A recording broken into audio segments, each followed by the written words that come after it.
Babylon is fallen, that great city, because she made all nations drink the wine of the wrath of her fornication. Now, what is that wine of Babylon? You know, Christ gave a cup of wine, grape juice, unfermented, to the disciples to seal the new covenant. Doesn't say they got drunk. The wine that this woman drinks is fermented. It is putrefied. It is intoxicating. It represents the appealing false doctrines of devils that have intoxicated much of the Christian world. And, you know, we're getting near the end of the seminar, so there's no sense holding back at this point, friends. I need to be very plain with you.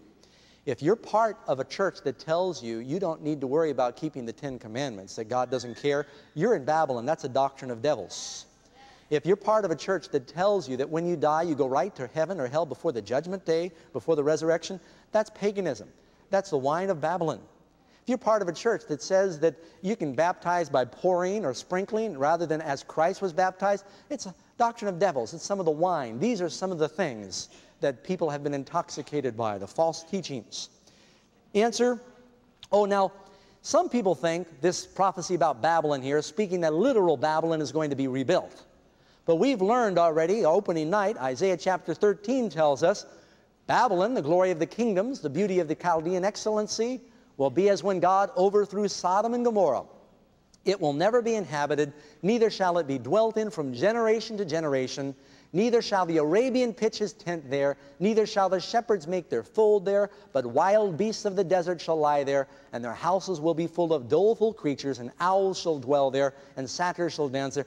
It will never be rebuilt. So in Revelation, when it talks about Babylon being fallen, you know, there's churches that are waiting for Saddam Hussein to rebuild Babylon. That's not what it's talking about. Babylon represents fallen Christendom that persecuted God's people.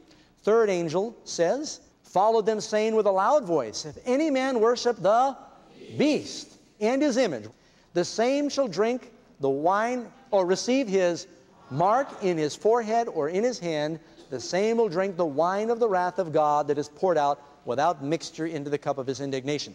The most fearful curse in the Bible is pronounced on those who worship the beast and receive the mark of the beast. That's why we need to know that we are in the right fellowship. To whom will God's church preach these messages? Something else we'll learn about God's church.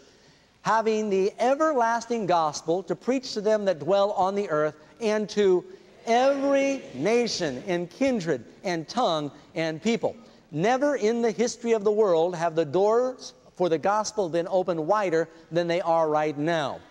You know, when we went to India, pastors there were recommending we rent a hall that might seat 300 or 500 people.